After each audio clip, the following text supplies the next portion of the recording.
Electronic Sounds Audio, the YouTube channel for you.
Hey, what's happening, friends? It's Dean from Electronisounds. Stick around. Today, we're going to be checking out King of Bass, the brand new synth from audiokit. I programmed quite a few of the factory presets for this one, and in this video, we're going to be going through all of the presets that I programmed, so you're going to have a really good idea of what this synth sounds like. Come on, let's have some fun.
If you've been enjoying my content, I'd like to encourage you to help support the channel by clicking that little like button under this video right here. It helps feed the YouTube algorithms so that they'll share my videos with more people who might enjoy this type of synthy content. Thanks for the support, friends. We're going to take a really quick overview of King of Bass. It's basically a synth that's based on these 4 tabs that we can interact with and program our sounds with. In the first tab, we've got some basic controls like the volume. We can also add some heat to our sounds, get a little bit of extra crunch and distortion by turning on that heat and fire setting. Another way to sort of get some crunch and interesting texture out of your sounds is with the lo-fi setting on the bottom of page 1. We can turn that on and it will instantly change the way the sound sounds, and you can crush that sound and you can reduce the bit depth of that sound as well, all the way down to straight 2-bit depth. You can just really crush the hell out of these sounds is what I'm trying to get across here. Next up, we've got a glide control, which puts a little bit of sort of glide and portamento between the notes that you play. Now, this is really neat to experiment with if you've got a sequence programmed in the sequencer tab of King of Bass. Just a little bit of glide can really do a lot to make your sequences come alive. Here we've got the first LFO. King of Bass has 2 LFOs that we can use to assign some modulation and get some movement in our sounds. We can either have the LFO on or off, and we can hit this More button, which brings up not only the shape of that LFO, so we can choose some different LFO shapes, but also the LFO routing destination for LFO 1. Quite a few really interesting destinations here that we can send the LFOs to, including things like the sequencer gate time, so that your sequences can really do a little bit more evolving as they play. All sorts of neat destinations for LFO 1 here. We've got a standard low-pass filter here with cutoff and resonance. And then we've got a limiter on the bottom right-hand side as well, so we can keep the sounds from like going a little bit too bombastic when we add all this heat and lo-fi and whatnot. It's really easy to get these sounds like really loud, so the limiter kind of helps tame those on like the master output. Lastly here on page 1, we have the Kick It control, which contains some really neat adjustments for turning basically any sound into more of a percussive type of kick sound. You can even use the built-in recorder function in King of Bass to record a sound that you've turned into a kick and then like export that into any other sampler or app that you might want to use that kick sound in. Over here on the second tab, we get to choose our oscillators. And King of Bass has some regular analog oscillators like sine wave, triangle wave, square wave, saw wave, and pulse wave. Or you can also click this button here and turn on the sample-based oscillators. Now, if we click on that name of the sample-based oscillator, it opens up a window where we can pick from a ton of different sounds. They're all sample-based sounds here. And not only do we get access to all of these analog oscillator sources, but we've also got all of these oscillators from the AudioKit sub 808 instrument as well. So other analog 808 sounds in here that we can use for oscillators. And again, we've got 2 different oscillators here, so you can combine oscillator 1 with oscillator 2 in any fashion that you like. We can use a sample-based oscillator for 1. We can, combine that with actual synthesis if we want. We can use, both oscillators as analog synthesis. We can use both oscillators to play back these sample-based oscillators. We've got a volume envelope for the oscillators beneath here, where we can shape the 2 different oscillators amplitude envelopes individually, or we can just link those together and have them both working under one main ADSR envelope. On the next page, we've got the sequencer, which is really awesome because you can change the amount of steps. So you can have those polyrhythmic patterns if you want that don't quite repeat evenly. You can even set, the destination to either layer 1 or layer 2. So you can have, say, layer 1 playing a sustained sound, and layer 2, playing like an arpeggiated sequence over that.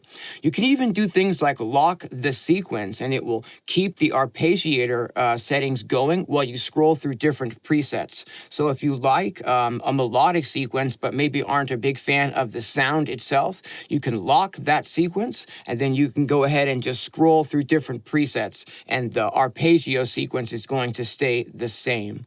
Lastly, over on the Pro page, we've got some additional settings for Beast mode. We've got a second LFO that we can also, pick the shape of. We can set the amount, how much modulation we want, and the rate, how fast we want that modulation to be. We've got 2 destinations for LFO2, not just one. So you can go into all these different destinations. You can got different things like layer 1 volume. You can pan like one layer with an LFO to get a little bit more, wide stereo sounds, all sorts of neat stuff. I really encourage you to play with these fun LFO destinations. You can have the LFO, restart every time you hit a key, if you hit restart so that it's really synced to when you're playing the notes, or you can have it just a free running LFO that's always modulating whether you're playing notes or not. You can also use the LFO as a one shot, which can be really interesting because it's only going to play that modulation one time at the beginning of the sound. So really interesting for sound design there. Speaking of sound design, beneath here, we've got some more elements that really help with the sound design of King of Bass. We've got an all high-pass filter. So if you're programming maybe like a lead sound and you don't want to have like tons and tons of sub-bass coming through, you can use a little bit of high-pass on this final output here to remove a little bit of those extra sub-bass frequencies that you might not need in a sound. But we can also do something interesting by just high-passing layer 2. So say if you've got a kick drum on oscillator 1, but you're using oscillator 2 to create maybe like a click type of transient type of sound, you can high pass just that layer 2. Really interesting stuff for sound design with the 2 different levels of high pass. Lastly, we've got some effects built into King of Bass. We've got a really nice chorus, which we can turn on or off and adjust, how much chorus we want. We've also got a really nice delay, and we can just crank up that amount of feedback and get some really serious delay, or, just put the mix really low with hardly any taps and get just a really subtle amount of, more character type of added to our sounds. Lastly, we have a quick tune knob, which can be really handy for making risers or whatnot. Basically, this knob is going to tune the oscillators up or down exactly 1 octave. So let's say you've got a MIDI controller, attached to that sound, not the sound, but the quick tune knob rather, and you're, playing a section and you want, that sound to jump an octave for the next section of your song, you could just boop, and then now you've got an octave up, or boop, and now you've got an octave down. You can also assign the quick tune to the LFO, so you can get some really subtle, like pitch wobble type of sound effects, like, those Boards of Canada kind of floating, pitch wobbles in your sound, or even really extreme stuff if you, put a really savage LFO to this quick tune. Lastly, you could use that quick tune to help you program some risers as well, like where the whole sound is pitching up. All sorts of really great possibilities for sound design inside of King of Bass. I'm just going to go over the setup here real quick, and then we'll take a listen to what this example sounds like. First off, since we're demoing the King of Bass synthesizer, a lot of the demos are going to be, typically really bass heavy and maybe a little bit aggressive. So I wanted to do sort of a down-tempo, chill-out example to sort of show the range of this synthesizer as well. So in this example, I'm using a chilled pluck preset inside of King of Bass. I'm hosting King of Bass over here inside of AUM or OM on the iPad, and I'm sequencing sequencing King of Bass using the Riffer sequencer from Audio Modern. I've got an Ovation Audio Hub 2x4 here, which is the audio interface for the iPad. This is my favorite audio interface to use with an iPad, and the reason for that is that it has a built-in USB hub to the front. So I've got 3 USB ports on the front that are powered, and I'm using that to attach an iRig MIDI 2. This is allowing me to send a MIDI signal to transfer that MIDI signal from the iPad into just a standard 5-pin MIDI signal. And I'm routing that MIDI signal over here to the poly-end tracker. So I can use the MIDI clock inside of AUM to start and stop the tracker. So when I press play inside of AUM, it starts the tracker going. I'm not actually doing any extra sequencing. I'm just using AUM to send a MIDI clock signal and start the tracker in time here. So the output of the audio interface that's attached to the iPad is just being routed directly over here, all the way on the right, to a 1010 Blue Box mixer and recorder. And I'm using that to record this. Actually, it's going directly out of the interface into this Eventide H90 pedal so that I can get a whole lot of extra reverb on this particular chilled pluck example. The poly-end tracker is just playing a drum beat to kind of keep some rhythm, and the Riffer app is shuffling the sequence every 4 bars with a new random sequence in a gypsy Spanish gypsy scale. So we're staying in key, but we're shifting the sequence every 4 bars using the magic of that Riffer app. If you're not familiar with the Riffer app, I've done a couple of dedicated videos on that. I'll put a link to the most recent Riffer video up in the corner if you want to get a little bit more information on that. Okay, let's take a listen to what this sounds like. Oh, just lastly, the audio from the poly-end tracker here, which again is just playing a drum beat to sort of keep some rhythm here. The audio from this is also going directly over to the 1010 Blue Box recorder and mixer. I'm just recording the 2 audio sources, mixing the 2 audio sources together using the Blue Box and recording all of the audio there. All right, let's listen to what this sounds like.